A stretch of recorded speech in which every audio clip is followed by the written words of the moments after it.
Bienvenue sur Cardio Online pour cette troisième édition des IJESFC 2021. Je suis Victor Aboyance, cardiologue au CHU de Limoges et j'ai le plaisir d'être avec Denis Engoulevent, cardiologue et spécialiste des maladies coronaires au CHU de Tours. Bonsoir Victor. Bonjour Denis. Donc, concernant la maladie coronaire, il y a eu beaucoup de discussions dans ce congrès autour du dépistage de cette maladie coronaire chez les patients diabétiques. Comment on peut résumer la situation en 2021 ? Alors effectivement, merci de me poser cette question parce que c'est un sujet brûlant qui a été discuté dans plusieurs sessions d'ailleurs à l'occasion des IJESFC 2021 parce que pendant des années on est un petit peu tâtonné. On parle bien sûr du diabétique qui est en prévention primaire, qui n'a jamais fait d'événements cardiovasculaires sévères et pour lequel pendant longtemps on a un petit peu erré à faire des tests de dépistage et on s'est aperçu que ça avait souvent assez peu d'impact sur le pronostic des patients. Pour autant, ce sont des patients à très haut risque, beaucoup plus haut risque que les autres et un dépistage efficace et bien ciblé pourrait permettre d'améliorer le pronostic. Donc, il y a récemment eu un groupe de travail réuni par la Société française de cardiologie et la Société francophone de diabétologie qui a travaillé pour proposer un algorithme, des recommandations sur qui et comment dépister ces patients efficacement. L'idée, c'est d'essayer d'affiner finalement l'identification des patients pour lesquels il y aurait un bénéfice à dépister, probablement du coup à traiter, parce qu'on a globalement trois populations. La population à très haut risque, c'est ceux qui ont déjà fait des événements ou qui ont des diabètes très compliqués avec plusieurs atteintes d'organes cibles, etc., etc. Et la population dite à risque modéré. Il n'y a pas de bas risque dans le diabète, je vous rassure. Risque modéré, ce sont des jeunes avec des diabètes qui ne sont pas très longs, etc., et qui n'ont aucune complication. Et puis au milieu, il y a le haut risque. Et là, on a un spectre très, très, très important de patients pour lesquels il était difficile de trancher. Et les propositions de nos experts, argumentées sur les essais cliniques récents, c'est d'utiliser le score calcique pour finalement statuer en fonction du résultat du score calcique et de l'âge des patients, faire un aiguillage pour ceux qu'on va orienter vers un dépistage non invasif, voire même invasif, et puis ceux pour lesquels on va se contenter d'une surveillance. Alors, si ce score calcique est très élevé, on fait quoi de ces patients ? Alors, c'est là où finalement, je dirais, on manque encore un peu de données, parce que est-ce qu'il faut faire un test de dépistage non invasif ? Oui, mais s'il est négatif, on n'élimine pas complètement la présence éventuellement d'une lésion tritronculaire qui peut passer à côté, sur une scintigraphie, ça arrive, on en a tous vu. Je peux faire également sinon un coroscanner, il n'y a pas eu d'études et de recommandations en ce sens qui me permettra de dépister au moins les lésions proximales, les lésions du tronc commun gauche, qui pousseront vers une coronarographie en vue éventuellement d'envisager une revascularisation. Et puis souvent, on fait un peu avec ce qu'on a localement dans le sang dans lequel on travaille. Donc il y a probablement encore de la place pour progresser derrière sur les examens à faire une fois que le score calcique a permis d'aiguiller vers les patients qui ont besoin d'un dépistage. Merci. Alors, quand on parle d'actualité, difficile de ne pas parler du Covid. Malheureusement. Et donc, on va parler maintenant du risque thromboembolique chez ces patients et la thérapie à mettre en place de manière préventive. On en est où maintenant ? Alors c'est vrai que quand l'épidémie de Covid est arrivée, on a rapidement observé une incidence élevée de complications de la maladie thromboembolique veineuse, notamment d'embolie pulmonaire, qui évidemment survient chez les patients sévères avec un impact sur le pronostic. Il y a beaucoup d'explications physiopathologiques, c'est pas le lieu, mais effectivement, on s'est vite posé la question de comment prévenir ces complications. Et il y a eu, dès le mois de mars-avril, un positionnement d'ailleurs du GEHT en France qui avait dit peut-être que chez les patients les plus sévères, je ne rentre pas dans les détails, mais des dimères très élevés, obèses, fibrinogènes élevés, on pourrait mettre des anticoagulants à dose curative d'emblée, même en l'absence d'embolie pulmonaire avérée, pour prévenir une embolie pulmonaire. C'était une position d'expert basée sur la physiopathologie. Alors, depuis, il y a des études qui ont testé cette stratégie et qui ont dit que plutôt non, parce qu'en fait, ces patients sont également à haut risque hémorragique quand ils sont très sévères. Aujourd'hui, les recommandations, elles sont claires. Il y a une recommandation d'anticoagulation préventive par HBPM chez les patients hospitalisés pour Covid. Donc, un Covid qui nécessite une hospitalisation. La question qui se pose, c'est pour les patients ambulatoires. C'est plutôt non dans les recommandations, mais il y a des recommandations françaises, ou un avis d'expert français qui a dit on pourrait le faire. La question que je me pose aujourd'hui, c'est ceux qu'on n'hospitalise pas aujourd'hui quand on est en ambulatoire sont peut-être des patients qu'on hospitalisait il y a quelques mois, mais on a appris sur la maladie, puis on a besoin de place dans les hôpitaux. Donc ça reste pas tranché. Il y a une étude en cours du professeur Zully qui teste effectivement ce type de stratégie. Merci Denis. Merci. Paul Miliez, donc cardiologue et rythmologue au CHU de Caen. En rythmologie, il y a toujours beaucoup d'innovations. Quelles sont celles qui vont intégrer notre pratique au quotidien ? Bonsoir Victor. Eh bien, dans un premier temps, on ne peut plus aujourd'hui occulter la place grandissante de tout ce qui est connecté, montres connectées, appareils connectés, puisque de plus en plus nos patients sont connectés. Et quel que soit leur âge, du reste, et aujourd'hui, les montres connectées, quel que soit leur budget, quelle que soit leur marque, nous permettent de plus en plus d'arriver à détecter des épisodes, notamment de fibrillation atriale, de flotteur atrial, même d'aspect électrique, de Brugada. Et c'est vrai qu'on utilise souvent les holters de longue durée. On utilise maintenant des appareils où on peut enregistrer des événements sur la poitrine ou à l'aide de nos 2 pouces. Mais les montres connectées aujourd'hui, à mon sens, et c'est le cas dans notre patientèle, à tous, sont de plus en plus utilisées. C'est vraiment un apport important dans notre pratique. Autre chose pour les rythmologues, lorsqu'on implante un matériel, l'angoisse d'un matériel transveineux, c'est l'infection. L'angoisse d'un matériel transveineux, le talon d'Achille, c'est la sonde. Et depuis plusieurs années, sont développés bien sûr des appareils dits sans sonde, des stimulateurs sans sonde monochambre dans le ventricule droit, avec l'évolution vers le synchronisme AV oreillette droite ventricule droit, le synchronisme oreillette droite ventricule droit ventricule gauche maintenant, avec des appareils sans sonde. Et bien évidemment, on doit parler aujourd'hui du défibrillateur sans sonde, puisque nous avons la chance dorénavant avec l'étude Praetorian, une première étude prospective randomisée, qui a permis de mettre en évidence la non-infériorité en termes de sécurité du défibrillateur sans sonde par rapport au défibrillateur transveineux chez 400 patients dans chaque groupe, 15% d'événements en 49 mois. Non-infériorité et avec moins de complications avec le défibrillateur sans sonde au prix d'un nombre de chocs inappropriés globalement équivalent aux alentours de 3% par an. Ce nombre de chocs inappropriés ayant été confirmé par l'étude UnTouch, ce qui nous rassure en termes à la fois sécurité et d'efficacité du défibrillateur sous-cutané. Alors on va passer maintenant à la fibrillation atriale. Il y a du nouveau dans la rapidité de la prise en charge de ces patients, avec des essais publiés récemment. Absolument. Et il y a un essai IST-AFNET 4 qui est un essai, à mon sens, important, car depuis plusieurs années, on s'est toujours posé la question de l'intérêt de traiter précocement une fibrillation atriale, qu'elle soit symptomatique ou non. Habituellement, les recommandations nous demandaient peut-être d'attendre un peu, de ne traiter que les patients symptomatiques. Je pense que dorénavant, il faut être plus agressif.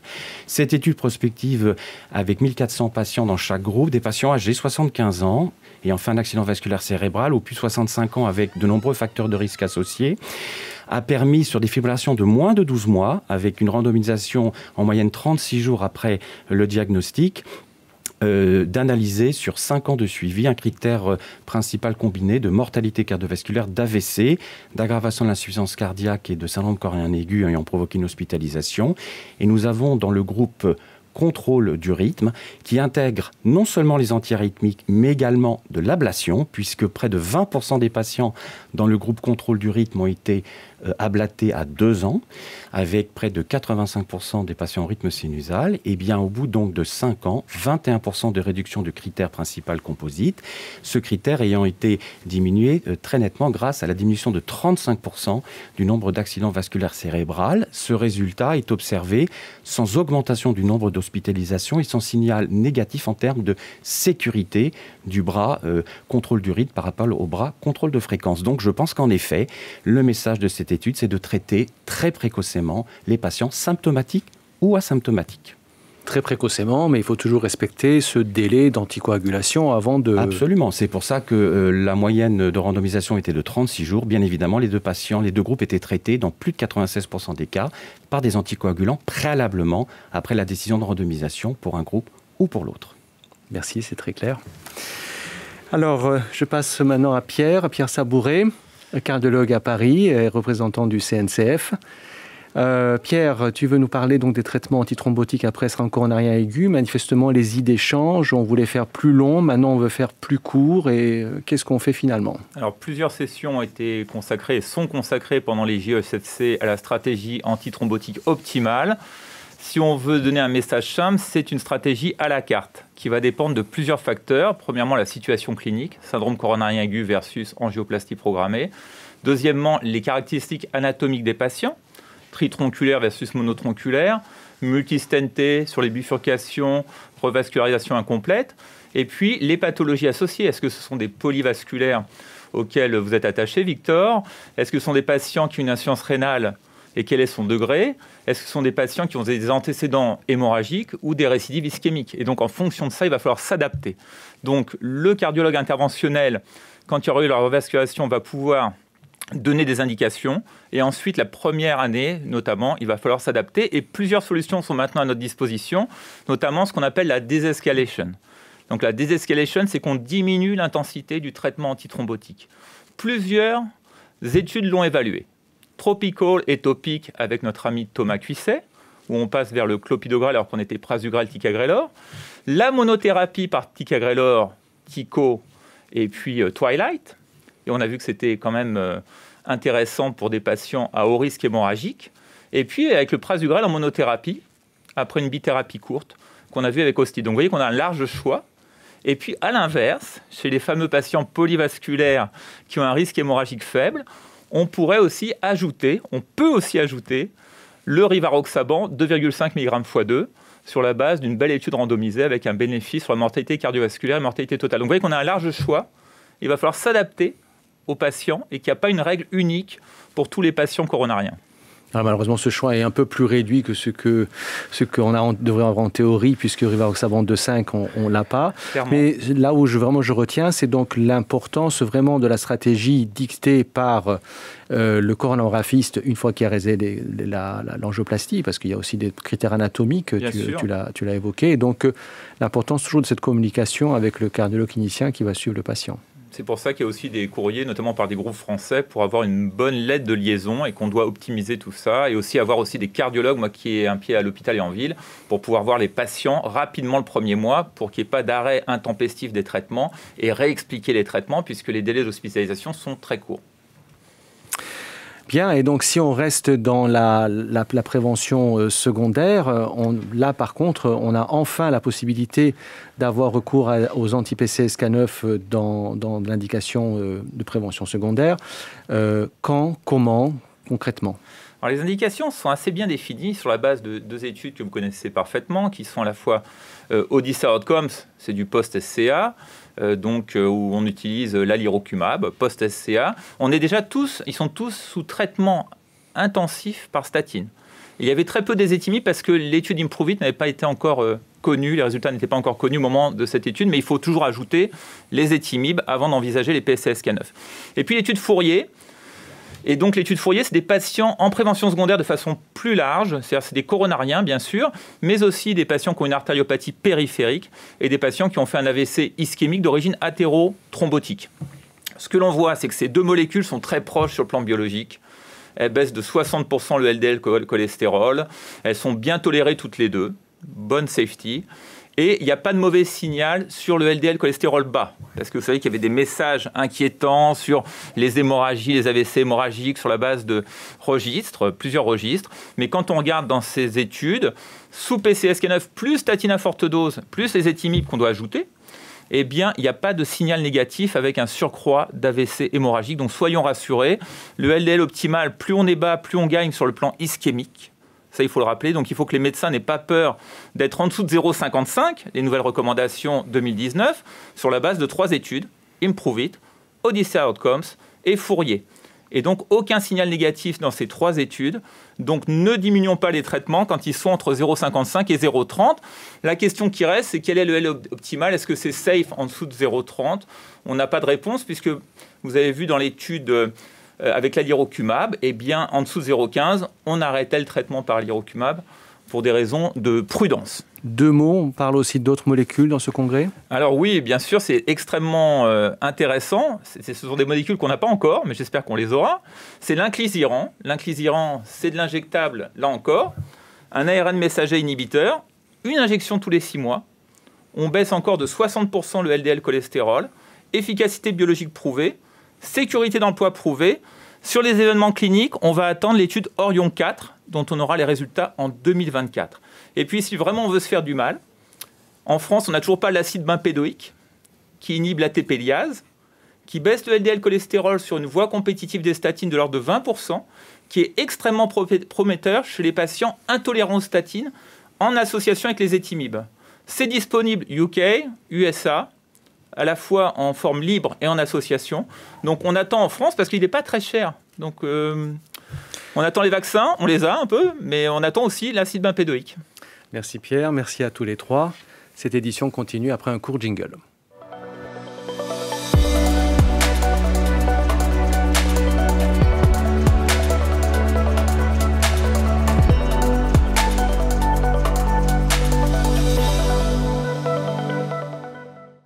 J'ai le plaisir d'être avec le professeur Erwan Donal. Bonjour. Bonjour, spécialiste d'imagerie et de valvulopathie au CHU de Rennes. On a pas mal parlé de l'insuffisance mitrale et notamment de l'insuffisance mitrale secondaire. Oui, tout à fait. On a vu d'ailleurs cet après-midi une très belle session sur l'insuffisance mitrale secondaire. Alors c'est un sujet qui a fait couler beaucoup d'encre ces dernières années. On ne savait pas trop s'il fallait les traiter. On a vu MITRA-FR qui était un petit peu décevant. Ce que l'on sait, c'est que c'est un marqueur pronostic important dans l'insuffisance cardiaque. Et on pense désormais qu'il faut traiter un certain nombre de patients. On parle des insuffisances mitrales disproportionnées, c'est-à-dire des patients qui ont des fuites mitrales sévères avec des ventricules gauches pas très dilatés. Donc du coup, on va s'intéresser non pas simplement à quantifier la fuite mitrale, mais on va aussi s'intéresser aux ventricules gauches de ces patients, les évaluer de manière multimodalité avec l'échographie, l'IRM éventuellement. Et on va quantifier cette fuite mitrale avec un seuil pour traiter la fuite mitrale secondaire chez un patient symptomatique et bien traité médicalement si on a une surface de l'orifice régurgitant qui est supérieure à 30 mm². Donc on traite une fuite mitrale d'un patient qui est bien traité médicalement si la surface de l'orifice régurgitant est supérieure à 30 mm². Et, point très important, si le ventricule gauche n'est pas trop dilaté.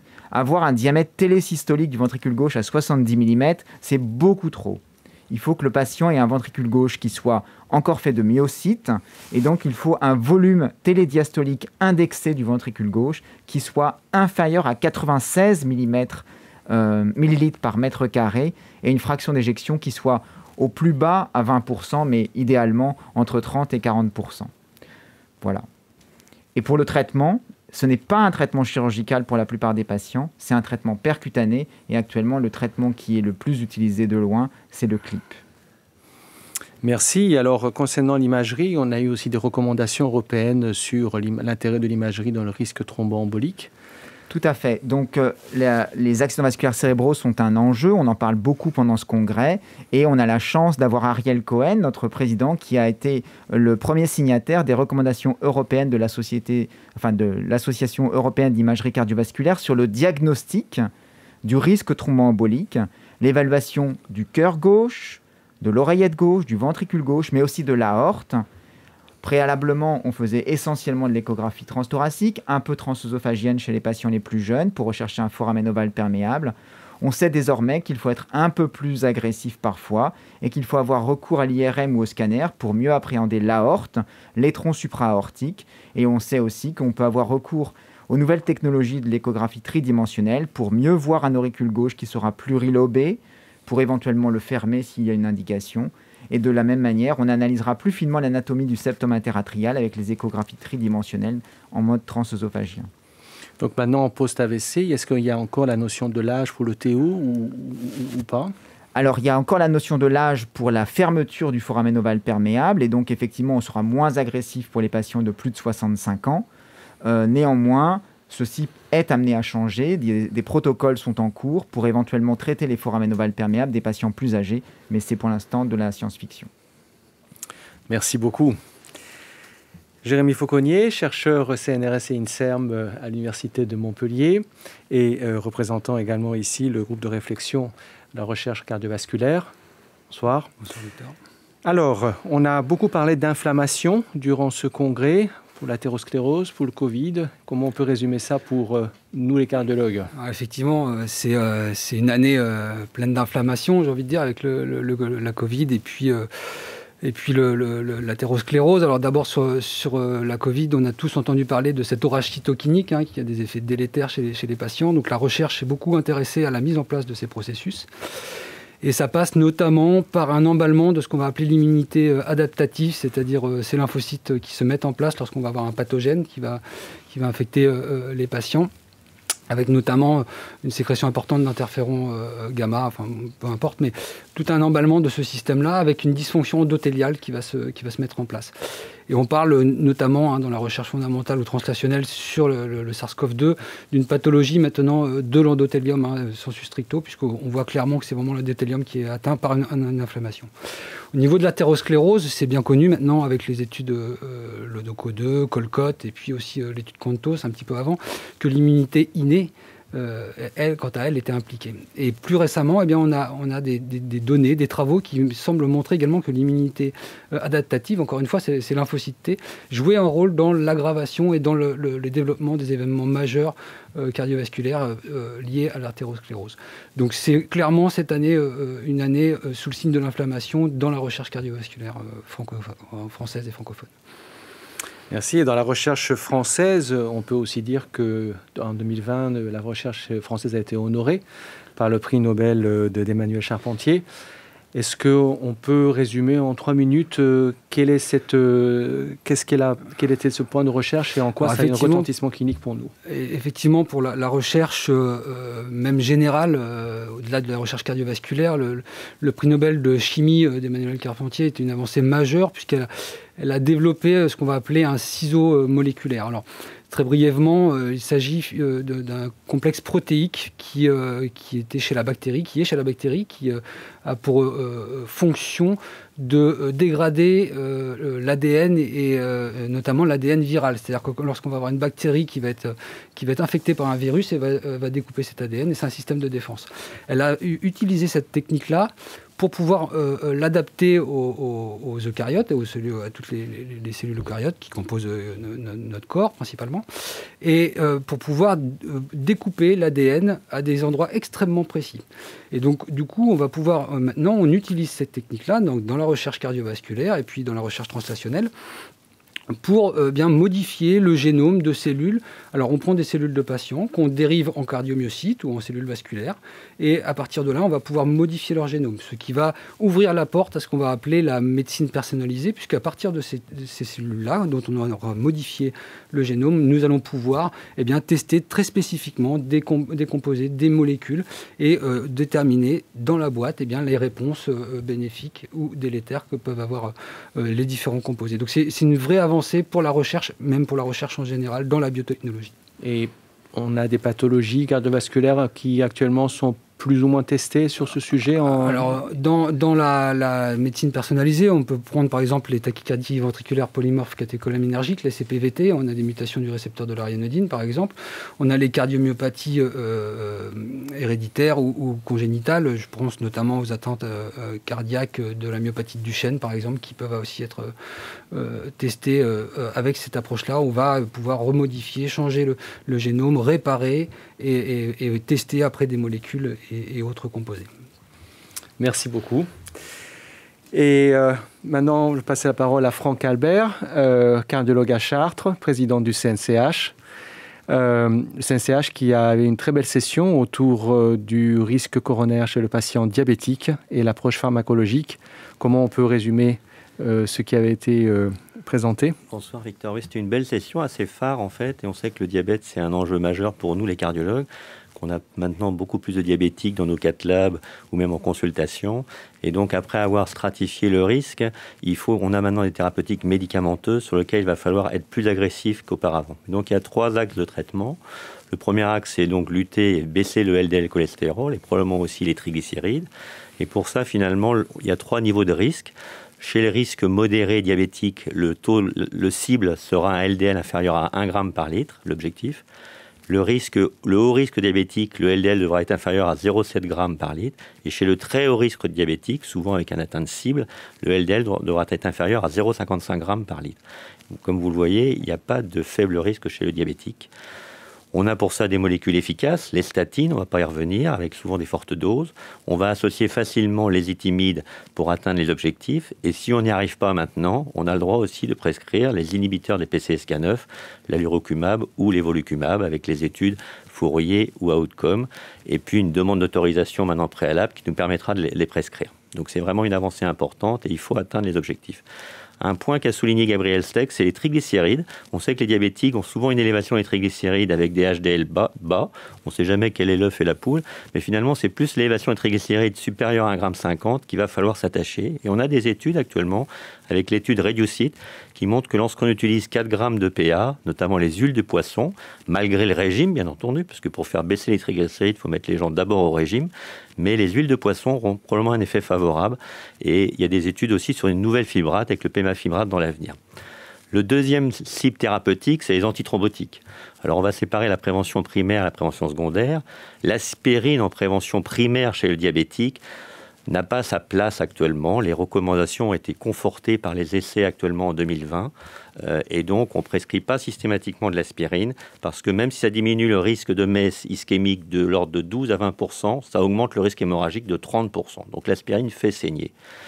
Il y a probablement une petite niche en sélectionnant les diabétiques à très haut risque, peut-être en utilisant le score calcique. Et chez les patients qui ont un score calcique très élevé, supérieur à 100 ou supérieur à 300, 400, on va dire, pour être un peu plus large, on pourra à ce moment-là prescrire une association d'aspirine-statine. En prévention secondaire, l'aspirine garde sa place. Il y a actuellement effectivement une discussion surtout sur la monoprise quotidienne de l'aspirine en prévention secondaire. Et on va avoir donc les résultats d'une étude probablement à la fin de l'année, l'étude Andamant, qui est menée par l'équipe de Lariboisière, qui compare dans le cadre du syndrome coronarien aigu l'aspirine à 100 mg par jour versus en une prise versus 2 prises, 200 mg par jour, parce qu'il y a peut-être une résistance de l'aspirine chez ces patients diabétiques. En prévention secondaire, on utilise bien entendu la bithérapie. Et là, ça va être encore un traitement un peu personnalisé. On a des études qui vont nous dire qu'il faut prolonger au bout d'1 an, notamment chez les patients qui n'ont pas saigné la première année. C'est le résultat de l'étude THEMIS, PCI, pilotée encore par Gabriel Steig, où on pourrait prolonger effectivement l'association TICA-aspégique, mais c'est souvent des ticagrelor à plus faible dose. Et puis, à côté de ça, chez les patients à très haut risque hémorragique, on va avoir le droit maintenant de diminuer un peu la voilure, des escalades, comme on dit, et du coup, on fait une bithérapie antiplaquettaire pendant 1 à 3 mois, voire même 1 mois parfois, et on continue une monothérapie par un P2Y12, type ticagrelor, seul, avec finalement pas plus d'événements ischémiques et 50% de moins d'événements hémorragiques. Donc l'aspirine, ça peut faire saigner aussi. Et donc, le dernier point thérapeutique qui est majeur, à mon avis, pour le cardiologue, c'est les molécules antidiabétiques qu'on n'a pas l'habitude de prescrire. On avait classiquement un peu une inertie du cardiologue face au traitement antidiabétique pur. Et là, on a quand même deux classes thérapeutiques, les analogues de la GLP-1 et les glyphosines, les inhibiteurs de SGLT2, qui ont vraiment un impact majeur sur les événements cardiovasculaires, qui diminuent les messes, qui diminuent la mortalité, voire l'insuffisance cardiaque. Et donc, le cardiologue doit vraiment s'acharner à utiliser ces molécules. Chez un patient qui a fait, par exemple, un syndrome coronarien aigu, qui est diabétique, on devra prescrire, en sortant des soins intensifs, une des deux classes. Alors, comment on fait? Pour l'instant, on n'a pas d'études. Ils sont déjà sous metformine. Ils sont souvent sous metformine. On n'a pas d'études qui comparent ces deux classes, et donc lequel on va mettre. On a envie de dire que les analogues de GLP-1, c'est peut-être les sujets jeunes qui sont un peu en surcharge pondérale, qui ont une bonne fonction ventriculaire gauche, qui ont une fonction rénale normale. Et on réservera les glyphosines pour tous les autres, si j'ose dire, un peu plus âgés, avec une FEVG inférieure à 50%, une clairance de créatine inaltérée et des patients peut-être plus à risque d'insuffisance cardiaque, parce que là, c'est vraiment un traitement et un espoir dans le traitement d'insuffisance cardiaque. C'est validé pour l'instant et recommandé, notamment lorsque la FEVG est altérée. On aura des études peut-être en 2021 sur la FEVG conservée avec les glyphosines. 30 secondes sur la revascularisation des patients coronaires stables, un sujet alors ça, c'est un peu le coup de cœur de l'année, c'est l'étude Ischemia, qui montre que chez les patients coronariens stables, mais qui ont une ischémie documentée au moins moyenne, je crois que c'était plus de 10% de segments à la scintigraphie, c'était 3 segments en IRM et en échographie cardiaque. On a exclu une lésion du tronc commun par un coroscanner avant. On exclut bien entendu tous les syndromes coronariens aigus et les fractions d'éjection basses. Et là, malheureusement, la revascularisation n'améliore pas le pronostic de ces patients, ni en termes de mortalité, ni en termes de risque d'infarctus, versus traitement médical intensif. Donc il ne faut plus que le cardiologue interventionnel ait peur, il n'a plus à avoir peur de renforcer le traitement médical chez ces patients parfaitement stables. Merci beaucoup, merci à tous. Excellent congrès IGSFC et rendez-vous à demain matin pour une 4e édition spéciale.